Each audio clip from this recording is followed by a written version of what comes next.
Ce jour-là, Naplouse plonge une nouvelle fois dans le deuil et la colère. Cette grande ville du nord de la Cisjordanie attend le retour de 3 corps de combattants palestiniens, tués alors qu'ils attaquaient des soldats israéliens 2 mois auparavant. Dans la foule silencieuse, se détachent des hommes en armes, venus honorer les 3 enfants du pays âgés d'à peine 20 ans.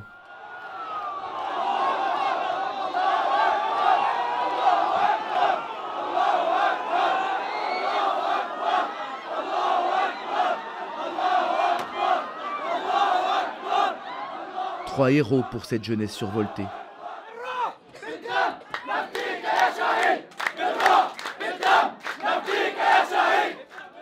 Les 3 combattants appartenaient à un nouveau groupe armé, fondé ici à Naplouse en août 2022, la Fosse aux Lions.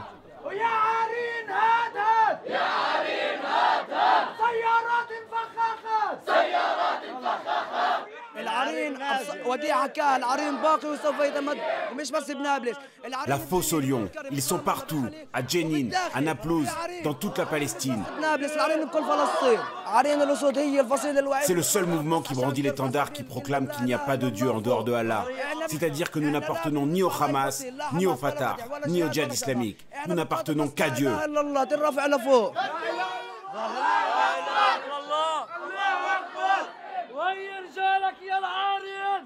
Les combattants de la Fosse aux Lions galvanisent la jeunesse palestinienne. Connectés à la propagande du groupe armé par les réseaux sociaux, les adolescents reprennent ses slogans et ses menaces.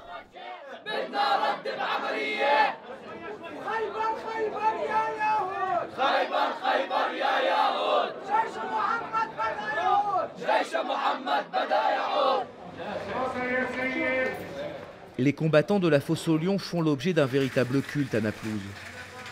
Leurs photos tapissent tous les murs de la vieille ville, le fief du mouvement. Un petit mémorial leur est même consacré avec les portraits des martyrs, leurs uniformes et des bouteilles de parfum à leur effigie.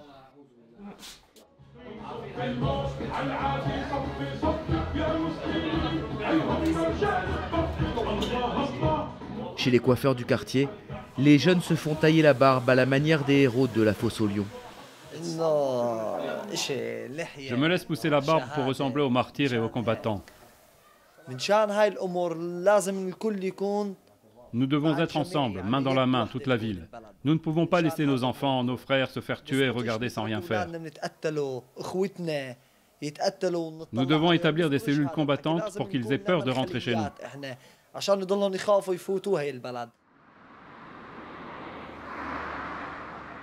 La Fosse aux Lions a donné un nouveau souffle à la lutte contre la présence israélienne en Cisjordanie. Le groupe armé multiplie les attaques contre les soldats de Tsahal et les habitants des colonies juives, entraînant dans son sillage d'autres groupes armés ou des individus isolés. Les routes de la région redeviennent périlleuses pour les colons. En particulier la traversée de Khouara, dans la banlieue de Naplouse. Je ne compte pas le nombre de fois où je traverse Khouara, parce que c'est sur la route pour rentrer chez moi. Il y a tout le temps des incidents, des jets de pierres. Mon beau-frère a reçu des pierres, ma belle-sœur a reçu des pierres. Et il n'y a pas longtemps, quelqu'un a laissé un arabe traverser, et l'arabe lui a tiré dessus, sur le pare-brise. Heureusement, il a pu répliquer avec son arme. Mais depuis cette histoire, je ne laisse personne traverser. Même un vieux ou un enfant, je continue à rouler. Pour sécuriser Khouara, l'armée israélienne a déployé des dizaines de soldats dans la ville. Ils patrouillent dans les rues et prennent position sur les toits, sans parvenir à enrayer les attentats.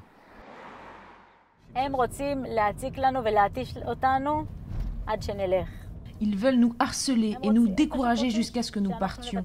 Ils veulent qu'on leur abandonne cette terre. Mais nous sommes plus forts qu'eux. Nous n'abandonnerons pas aussi facilement une terre que nous avons attendue durant 2000 ans. Nous ne renoncerons pas, mais le prix à payer est exorbitant.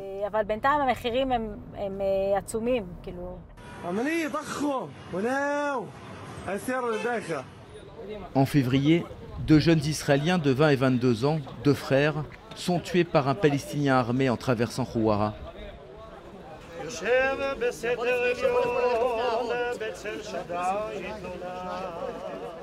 L'attentat provoque une immense émotion en Israël. Leur enterrement dans le cimetière militaire national du Mont Herzl à Jérusalem réunit plusieurs milliers de personnes, dont des ministres, des députés et le représentant des colons de Cisjordanie. Nous payons le prix du sang à Khuwara, à Jérusalem et dans tout le pays. Nous exigerons une réponse vigoureuse au terrorisme qui essaie de nous expulser de notre terre, notre pays, notre patrie. Nous construirons 1000 fois plus.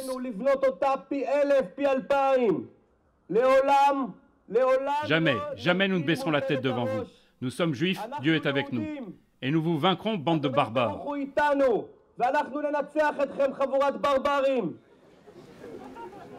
Les deux victimes venaient des hauteurs de Naplouse où vivent les jeunes des collines, très nombreux aux funérailles. Des adolescents religieux, farouchement nationalistes, parfois violents. En réaction à l'assassinat des deux frères, des centaines d'entre eux ont mené une expédition punitive contre Khuwara, sur les lieux de l'attentat. Ils ont investi la ville, terrorisé la population, incendié des dizaines de voitures et des immeubles d'habitation. L'un des émeutiers justifie en direct ce raid. Il y a des départs de feu de partout. Les Juifs ne restent pas inactifs. Il y a quelque chose de très émouvant dans ce qui se passe ici. Nous faisons ce que même l'armée n'est pas capable de faire, ce que la police n'osera jamais faire. Nous voyons des Juifs simples accomplir une vengeance naturelle.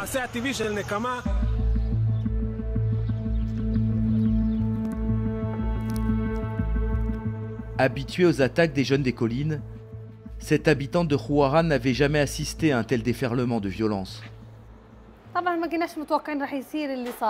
Quand les colons sont arrivés, ils ont d'abord brisé les vitrines. On a l'habitude, ils font ça tout le temps. Mais cette fois-ci, ils étaient très nombreux. On le voit sur les vidéos. Ils sont venus avec l'armée. L'armée les a protégés. Les soldats allaient et venaient entre les groupes, comme s'ils leur avaient dit « Voilà votre espace, faites ce que vous voulez ». Khuwara, l'épicentre d'un conflit à la fois territorial et religieux, au cœur des collines de Cisjordanie. D'un côté, Naplouse, la deuxième ville de l'autorité palestinienne avec 150 000 habitants, essentiellement musulmans. De l'autre, une poignée de colonies israéliennes abritant quelques dizaines de milliers de juifs, imprégnés par l'idéologie du Grand Israël comme Nomi et son mari, qui ne comprennent pas l'impuissance de leur armée à faire cesser les attaques. Notre colère vient surtout du fait que notre armée a la capacité de faire plus et elle ne fait pas assez. Nous sommes tellement plus forts qu'eux. Nous avons des tanks, des moyens, et eux, ils peuvent continuer à nous tirer dessus et à s'enfuir.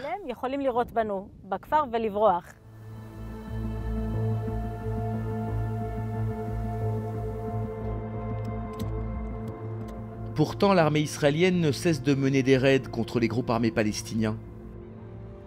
Elle les traque dans leurs fiefs, les quartiers de réfugiés du nord de la Cisjordanie, comme Balata, ou dans la vieille ville de Naplouse.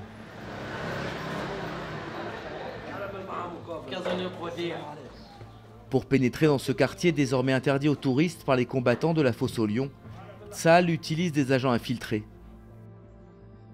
Filmés par des caméras de surveillance, ces soldats déguisés en civils palestiniens, femmes et hommes, parviennent à progresser sans éveiller de soupçons dans les ruelles étroites de la vieille ville.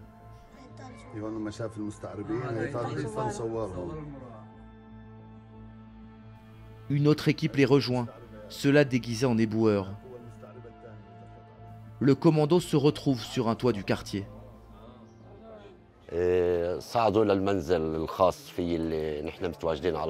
Ils sont montés sur ma maison, sur mon toit, là où on se trouve actuellement. Ils ont escaladé ce mur et ils sont montés sur ce toit au-dessus. Ils se sont changés, ils ont enlevé leurs habits arabes et ont revêtu des tenues de l'armée. Juste après, ils ont commencé à agir.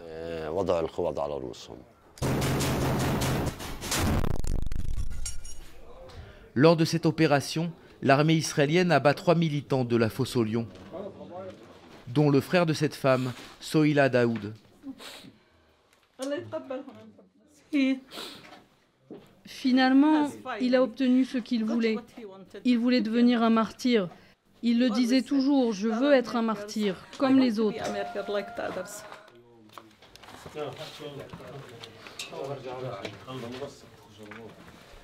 Deux des 3 hommes abattus étaient responsables de la mort de 3 Israéliennes sur une route de Cisjordanie. Le 3e les avait cachées dans cette maison durant 4 semaines, jusqu'à l'irruption des soldats. Ici, il y avait le Saint-Coran. Il lisait le Coran. Vous voyez, ils vivaient ici, dans une maison vide. Ils avaient seulement 2 matelas. Ils ont été tués par des roquettes, par les lâches. Les Juifs sont des lâches. Ils tiraient depuis là-haut. Oui, ils avaient tué, mais ils ne faisaient que venger d'autres gens. Les Juifs ont commencé et les combattants de la fosse aux lions ont pris leur revanche. C'est la guerre. C'est la guerre. Tu me tues, je te tue. On a dit qu'on pouvait vivre avec eux. Mais eux, ils ne veulent pas. Ils veulent que nous soyons un peuple sans terre. Ils ont besoin de la terre. Ils disent que la terre leur appartient. Nous n'avons pas le droit de vivre ici. Et nous, nous disons qu'ici, c'est chez nous.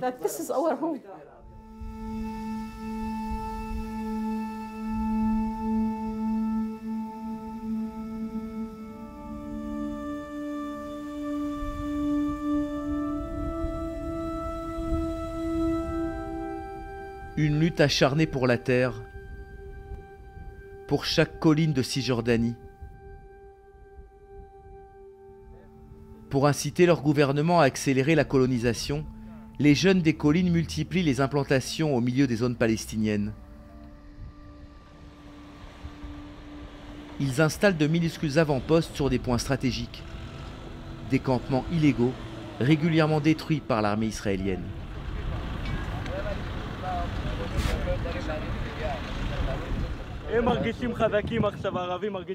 Maintenant, à cause de vous, les Arabes se sentent forts. Ils savent que vous détruisez toutes nos implantations. Nous, on essaie d'amener des Juifs ici. Et vous, vous nous démantelez. C'est dommage, franchement. Ce genre d'intervention n'impressionne pas les jeunes des collines.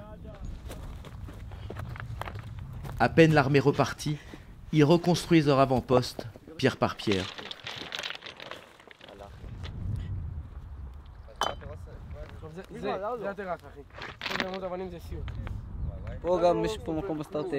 Nous sommes dans un endroit stratégique ici.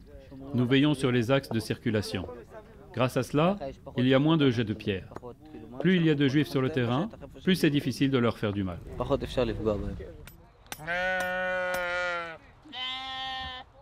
Avec leurs troupeaux de moutons et leur construction dérisoire, les jeunes des collines entendent occuper le terrain, entraver le développement des localités palestiniennes alentour.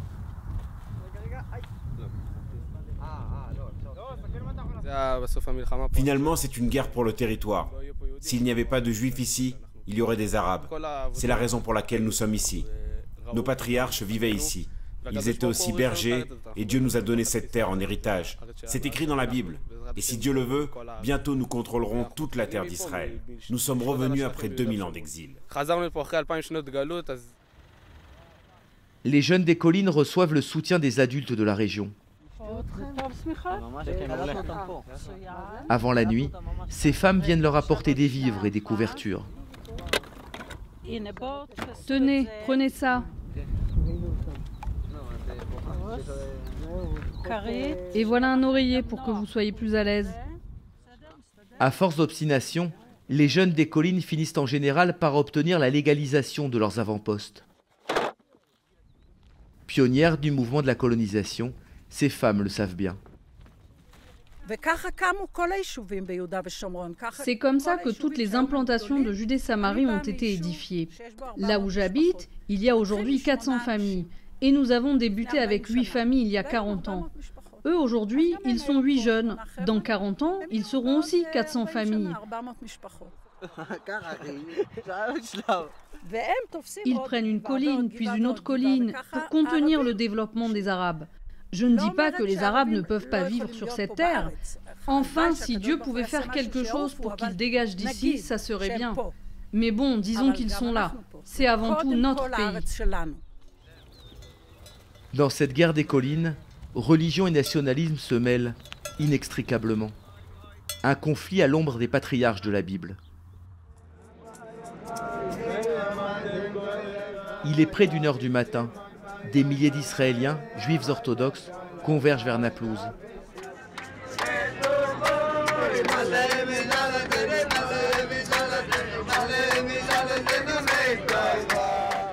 Dans des autobus blindés, ils se rendent dans la ville palestinienne pour visiter le tombeau de Joseph.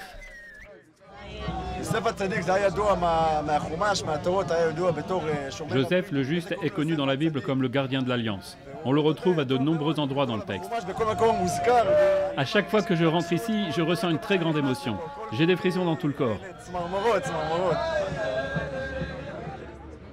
Les autobus pénètrent dans Naplouse escortés par un véhicule de l'armée.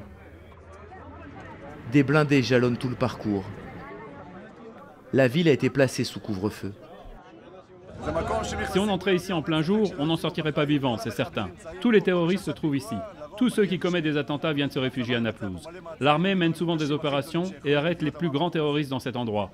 Dieu merci, 1 fois par mois, l'armée nous escorte et nous permet d'entrer ici en toute sécurité et dans le calme.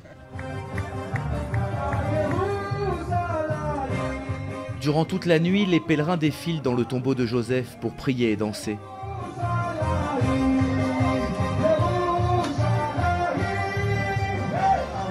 Les jeunes des collines assurent le service d'ordre.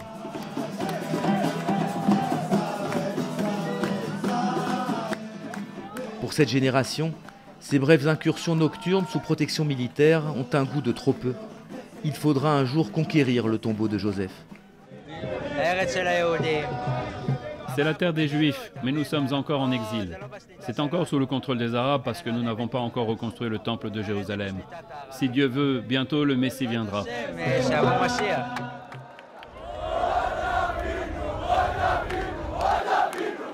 La guerre des collines se prolonge dans la ville sainte.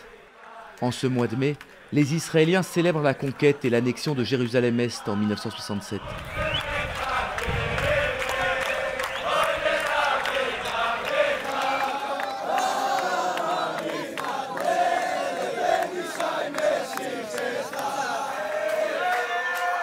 L'occasion d'une démonstration de force de la jeunesse nationaliste qui défile dans le quartier arabe de la vieille ville, aux côtés d'Itamar Ben-Gvir, le sulfureux ministre d'extrême droite.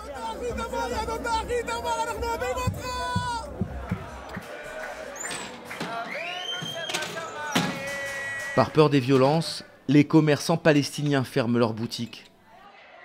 La police bloque les rues du quartier arabe et tient les manifestants à bonne distance. Interdiction formelle d'arborer un symbole national palestinien.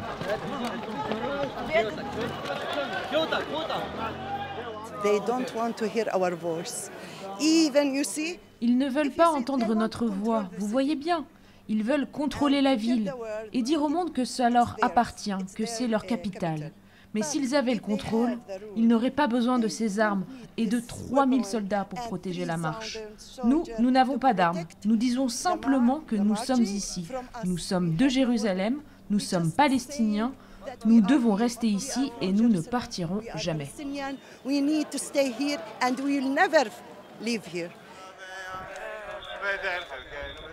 Escortés par la police israélienne, les plus exaltés montent sur l'esplanade des mosquées, le mont du Temple pour les Juifs. Là encore, les jeunes des collines sont en première ligne. Un acte militant pour réclamer la reconstruction du Temple de Jérusalem en lieu et place du Dôme du Rocher. Toute la réalité du peuple d'Israël tourne autour du Temple. Quand nous étions dans le désert, le Temple était au centre. C'est le cœur du monde entier. Maintenant que nous sommes revenus en terre d'Israël, comme dit le verset, c'est un pays constamment sous l'œil de l'Éternel. Ici, c'est la maison de Dieu, et quand tu montes ici, tu montes à la maison. Figure historique des jeunes des collines, Raphaël Maurice se dresse à l'avant-garde du combat pour la reconstruction du Temple de Jérusalem. Ce qui se passe sur le mont du Temple influence directement ce qui se passe dans les collines, et vice-versa. En fin de compte, c'est le même combat pour la souveraineté. Si les Juifs sont les propriétaires, alors ils peuvent s'installer sur tout le territoire et prier sur le mont du Temple, sans crainte. Mais si au contraire, cette terre ne nous appartient pas, alors nous n'avons ni le droit de construire en Judée-Samarie, ni de monter sur le mont du Temple. Notre gouvernement a toujours dissimulé ses véritables intentions et il fait du surplace. Moi, je pense que pour régler ce conflit, qui dure depuis près de 100 ans, nous devons dire la vérité. Nous sommes ici pour construire un État juif, pour construire le Temple et pour peupler toute la Judée-Samarie. C'est ça le but.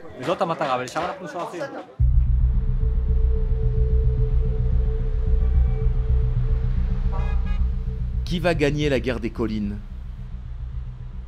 À Houara, militants armés et individus isolés commettent des attaques anti-israéliennes presque chaque semaine. À chaque attentat, les jeunes des collines défient les soldats pour exiger plus de répression.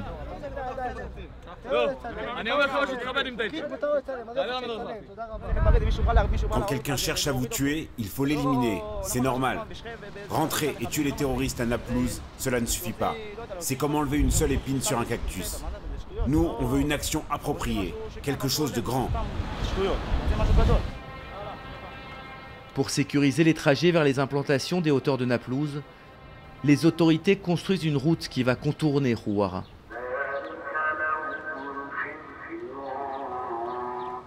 À quelques kilomètres de là, à Koufer Kadoum, chaque vendredi après la prière, une poignée de notables manifestent contre l'armée israélienne.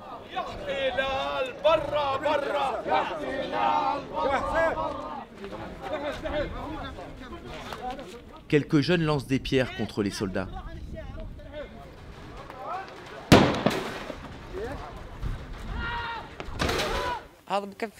Vous avez vu? Il suffit que le soldat me voie avec ma pierre et il se cache. Avec les armes qu'elle a, l'armée israélienne se cache derrière un mur simplement à cause de cette pierre. Nous n'avons pas peur des armes. Une pierre est plus forte qu'une arme. Les jeunes comme les anciens ne nourrissent guère d'illusions sur la capacité des Palestiniens à s'imposer militairement face à Israël, ni sur la reprise du processus de paix sur le modèle des accords d'Oslo, signés il y a bientôt 30 ans.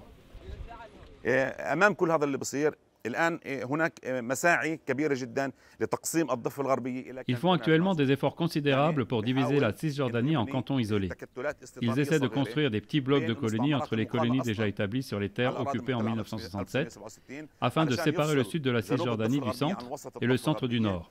En plus de cela, dans le nord de la Cisjordanie, ils travaillent à séparer Naplouse de Jenin, de Tulkarem, de Kalkilia, de Tuba. En d'autres termes, il n'y a aucun espoir politique de réaliser la vision partagée par le monde entier d'un État indépendant, viable et géographiquement contigu sur les frontières de 1967.